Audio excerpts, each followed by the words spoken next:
kanthi sesebutan sampean dalem ingkang sinuwun Kanjeng Susunan Pakubuwono 14. Untuk kami keabsahan beliau sebagai raja sudah selesai. Jadi posisinya ya harus kembali kepada anak laki-laki tertua. Anak laki-laki tertua itu mesti Hangabei. Wah, ini Pakubuwono ke-13 Hangabei meninggal. Wah, ini Banyu tujulan bakal begini-begini. Enggak. Jadi ratu sekali saja sudah. Nek jadi ratu berkali-kali namanya ketoprak.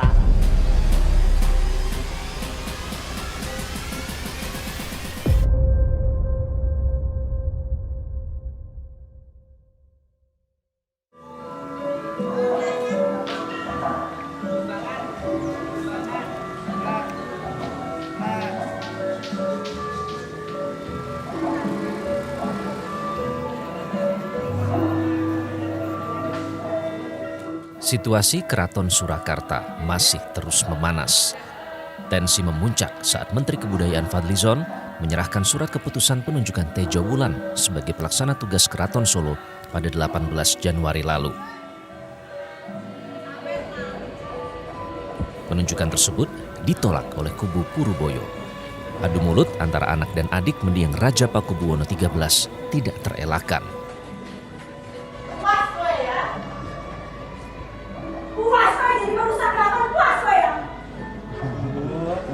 Paling tersakit bi.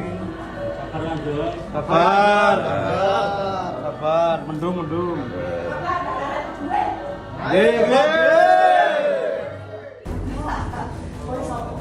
Saudara dan keturunan Raja Surakarta ini sebenarnya memang sudah lama bersitegang.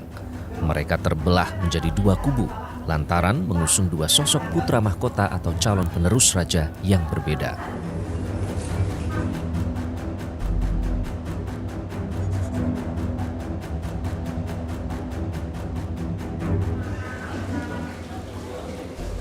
Assalamualaikum warahmatullahi wabarakatuh. Pada 5 November 2025, Pangeran Puruboyo berikrar sebagai penerus tahta.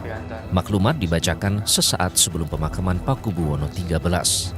Hanglintir keprabon dalem minangka Sri Susunan Keraton Surakarta Hadiningrat. Kanthi sesebutan sampean dalem ingkang sinuwun Kanjeng Susunan Pakubuwono 14.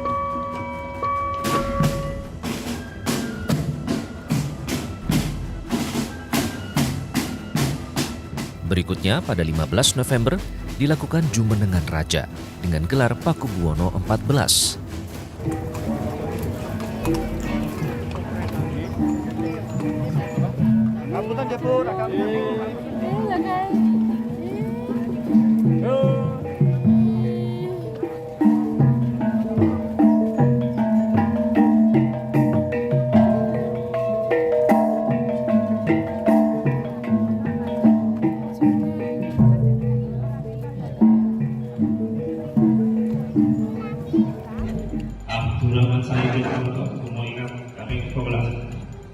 Dua hari sebelumnya, pada 13 November, Pangeran Mangkubumi juga melakukan prosesi serupa. Pengukuhan dilakukan oleh Lembaga Dewan Adat atau LDA Keraton Kasunanan Surakarta Hadiningrat. Prosesi ini juga dihadiri kerabat dekat PB 13 serta Maha Menteri Tejo Wulan, adik kandung dari PB 13.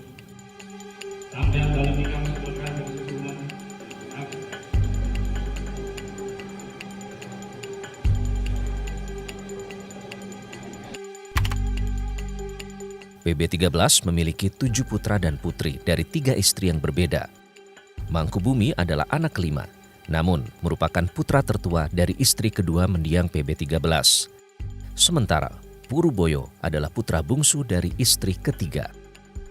Putri tertua PB 13 mengklaim Puruboyo adalah penerus sah tahta yang dipilih langsung oleh raja pendahulu. Untuk kami keabsahan beliau sebagai raja sudah selesai. Jadi buat kami tidak ada lagi masalah atau konflik yang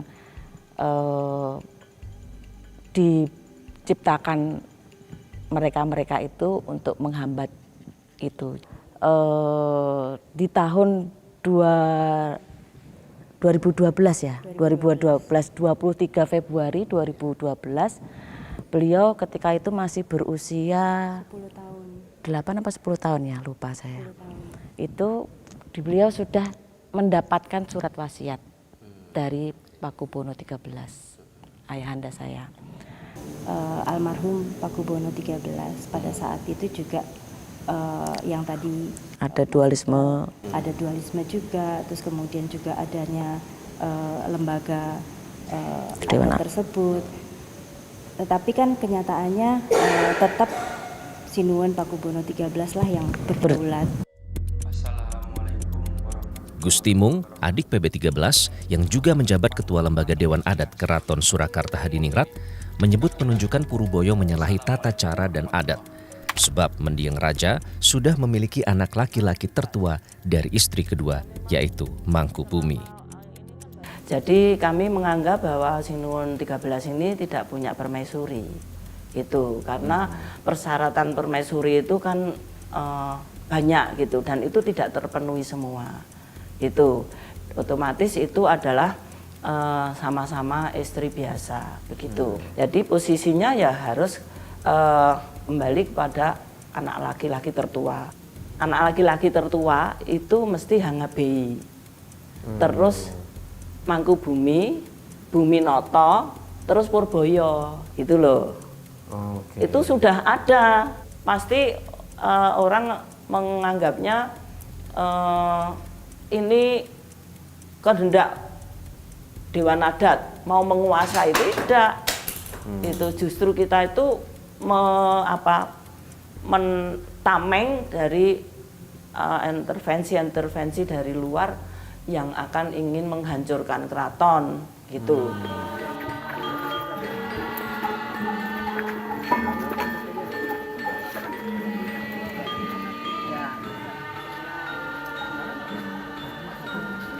Mohon maaf Bapak, saya ingin menyampaikan yang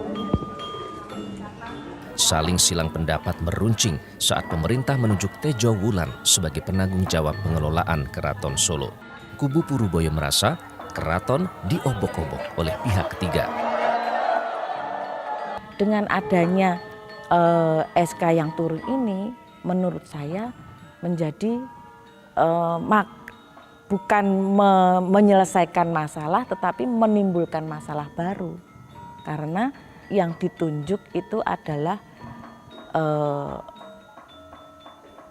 beliau yang selama ini juga istilahnya apa ya, sudah berkonflik dengan Sinuhun Pakubono 13. Kalau dua orang dirukunkan, itu yang satu nggak mau bagaimana? Itu dia merasa sudah ini hak saya, ini saya sudah, ini kan repot kalau sudah begitu. Ya, yang utama bagi saya sendiri ya, apapun kan saya sesepuh di sini, sudah sepuh. Nah, dalam posisi di sini kan Gusti Tejo sama saya ini kan disepuhke, gitu, dituakan gitu. Sebagai cagar budaya, Keraton Surakarta memang menerima banyak alokasi dana, baik dari APBD, APBN, hingga bantuan dari luar negeri. Bahkan pada tahun 2023 lalu, Keraton Kasunanan Surakarta Hadiningrat menerima dana 35 miliar rupiah untuk kepentingan revitalisasi keraton. Benarkah uang menjadi pangkal seteru abadi silsilah Raja Solo? Disomasi sama oleh pihak LDA. DA. Sehingga mundur sampai 21 tahun ini terbengkalai.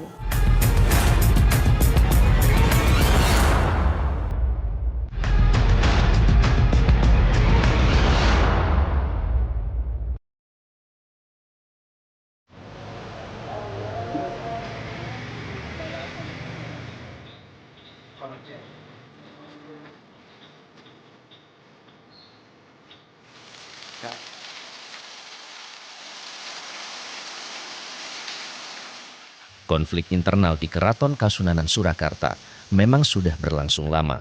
Seperti bara dalam sekam, apinya tidak pernah benar-benar padam. Tidak hanya soal tahta, konflik internal juga merembet ke pengelolaan dana. Buntutnya, Keraton Surakarta terbengkalai hingga kondisinya menggenaskan. Bangunan rusak di sana-sini karena dimakan usia. Meski bangunan tampak kokoh dari luar, namun sesungguhnya rapuh di dalam.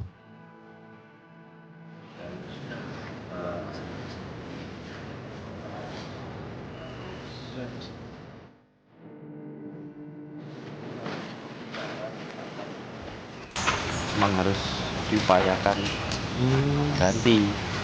Jadi memang repotnya bangunan cagar budaya itu tidak bisa direnovasi, selalu revitalisasi.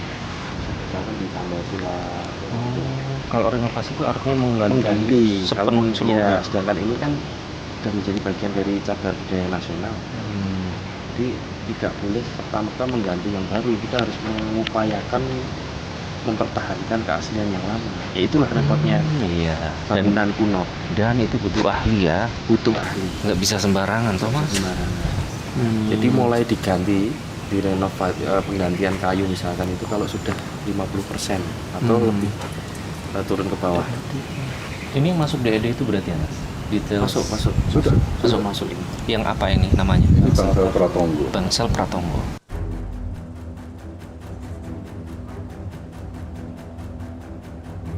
Revitalisasi keraton sebenarnya sudah diwacanakan sejak lama. Dananya bersumber dari APBN dan APBD hingga hibah dari pemerintah Uni Emirat Arab. Namun, revitalisasi sempat tersendat gara-gara Seteru.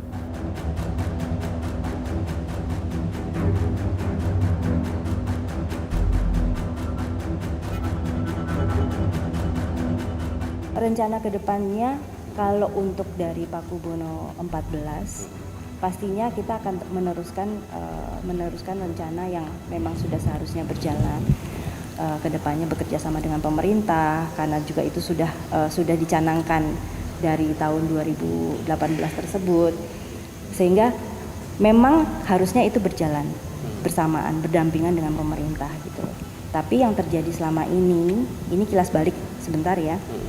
21 tahun ayah saya itu bertahta. Kenapa itu tidak bisa berjalan? Karena selalu ada percikan-percikan yang ditimbulkan akhirnya berdampak kepada revitalisasi tersebut tidak bisa berjalan dengan mulus. Karena pada saat ini misalnya pemerintah ingin melakukan revitalisasi dengan Sinuhun Pakubono 13 disomasi sama pihak LDA karena harus melalui LDA gitu. Jadi akhirnya terhambat di situ. Sehingga mundur sampai 21 tahun ini terbengkalai. Ya, sebetulnya kita maju itu sesuai DED itu kan juga masukan dari kita. Jadi kita hanya jadi pengawas terus menunjukkan gitu. Tapi itu juga sejak 2019 berhenti. Baru kemarin itu mulai lagi yang panggung Songgobuwono ini. Sama sebetulnya penataan kembali di museum, tapi museum itu 1/4 belum selesai, kan terjadi keributan lagi tuh kemarin itu. Dalam hal ini ya, pelaksanaan tradisi ya. Demi transparansi, kini pihak pelaksana tugas pengelolaan Keraton Kasunanan Surakarta meminta penggunaan dana hibah diaudit secara menyeluruh.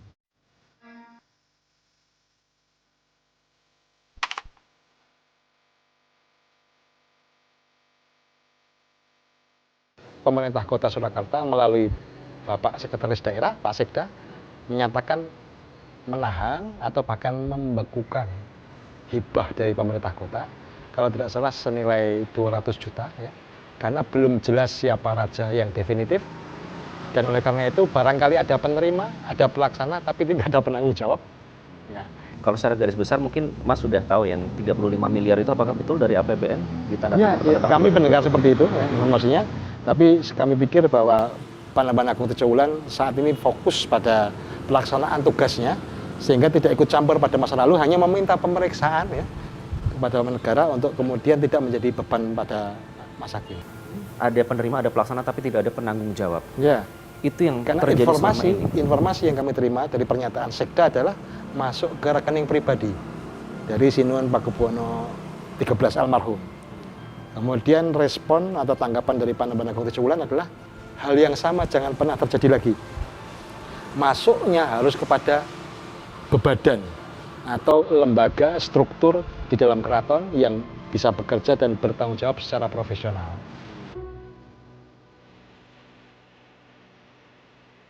Keraton dan rajanya semestinya menjadi simbol pengayom dan pemersatu, bisa memberikan rasa aman dan kemakmuran bagi warganya. Bukan malah sebaliknya, mempertontonkan gontok-gontokan sepanjang waktu. Wah, ini Paku Buwono 13 ngapain meninggal? Wah, ini Banyu Tejowulan bakal begini-begini. Enggak. Jadi ratu sekali saja sudah. Nek jadi ratu berkali-kali namanya ketoprak. Betul nggak?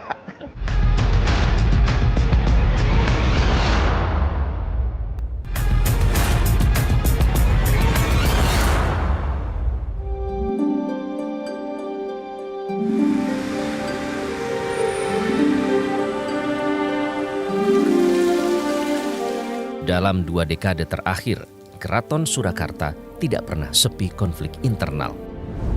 Bara suksesi terus terjadi sejak Paku Buwono XII mangkat tahun 2004. Perebutan tahta tiada akhir menurun hingga 3 generasi.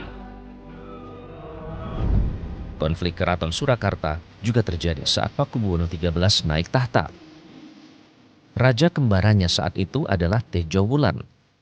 Melalui mediasi pemerintah, Seteru berakhir di tahun 2012 dan Tejowulan ditunjuk sebagai Maha Menteri tangan kanan Raja.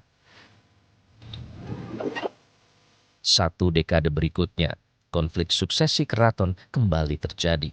2 putra Raja PB13 berebut tahta. Bara konflik tersulut saat mendiang menunjuk Puruboyo sebagai putra mahkota pada 27 Februari 2022 silam. Penunjukan Puruboyo saat itu langsung ditentang oleh lembaga Dewan Adat. Sebagai tandingan, LDA menobatkan Mangkubumi sebagai putra mahkota pada 24 Desember 2022.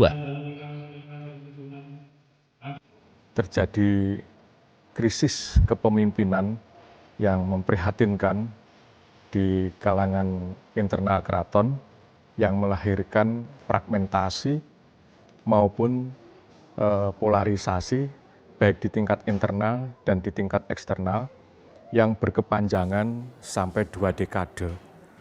Oleh karena itu, kita di dalam melihat krisis kepemimpinan ini tentu ke depan keraton itu akan kehilangan fungsi dan perannya sebagai pengasuh masyarakat budaya dari bangsa Indonesia. Para ratu itu sedang melakukan klaim atas tafsir historis saya yang layak dan sebagainya. Nah, itu tentu saja akan merugikan bagi keraton ke depan.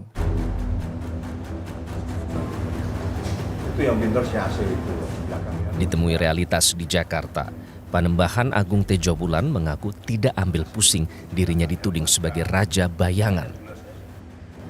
Bagaimana Gusti menjawab? Nah, raja bayangan. Memang kayak gendruwo itu kelawar kayak begitu, enggak usah. Orang ketakutan, wah itu Tejowulan jadi raja, menguasai keraton ini. Ngapain? Itu saja konsep tanah Jawa Nusantara, negara kesatuan Republik Indonesia. Saya ketua umum Forum Silaturahmi Keraton Nusantara. Saya ini 22 tahun loh. Ngaku jadi ratu. Dari mulai 2004 sampai 22. Saya jadi ratu loh. Waktu itu kan orang ketakutan toh.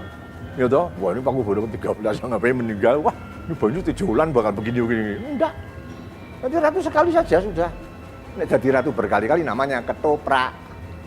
Betul nggak? Oh, enggak saya. Tejowulan mengaku akan tegas memediasi Raja Kembar, sebab ia meyakini keduanya hanyalah pion belaka. Jadi kalau yang di sebelah sini, Puruboyo, itu yang meninggalkan Aceh, dibantu dengan kakak-kakaknya itu. Yang di sini, jenenge Mangkubumi yang mendirikan Murtiyah. Iki ora iki lho Tejowulan yang ini. Yes. Ya, Pemerintah menunjukkan itu. Ya. Nah, saya ini belum sempat ketemu semua ini. Tapi saya sudah nemu ini. Situasi kondisi keraton sekarang ini sebenarnya apa? Masalah ekonomi. Serius berdua doang berarti? Meski begitu, Mangkubumi mengaku siap duduk bersama dengan seluruh Trah Pakubuwono XIII. Komunikasi terbuka diyakini menjadi jalan terbaik demi masa depan dinasti keraton. Kalau sendirian berat ya, makanya saya semua ini tetap meminta dukungan dari keluarga besar. Karena saya sendiri kemudian untuk melanjutkan tongkat estafet yang ada di keraton ini tanpa bantuan keluarga besar, pasti kewalahan. Karena keraton ini entitas masyarakat adat yang besar, tidak bisa dipegang sendiri. Kita membutuhkan banyak literasi, banyak nasihat-nasihat dari para sesepuh. Apa yang dilakukan Mas supaya itu bisa terwujud gitu, keinginan supaya seluruh keluarga besar ini bisa ayo bersama-sama membangun keraton? Ya, mungkin dalam hal ini ingin memperbaiki cara bermusyawarah kita yang selama ini selalu mempunyai ego masing-masing yang harus kita lepaskan dulu. Kalau saya keinginannya tetap keluarga besar yang saya ajak untuk bermusyawarah. Jadi keluarga besar ini meliputi dari keturunan-keturunan yang masih ada dari Pakubuwono II sampai yang sekarang itu masih pelaku-pelaku masyarakat adatnya masih ada semua. Itu harus kita libatkan semua. Jadi untuk penentuan ke depan keraton mau seperti apa, siapa penggantinya dan sebagainya itu kita ingin melibatkan semuanya.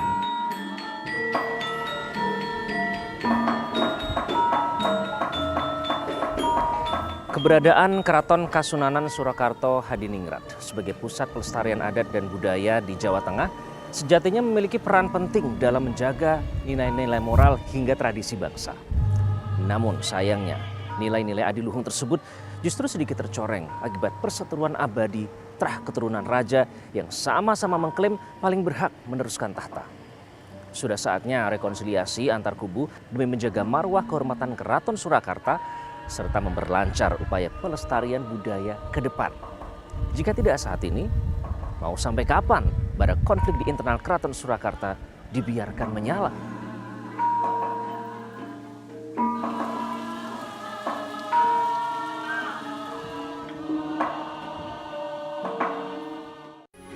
Metro TV.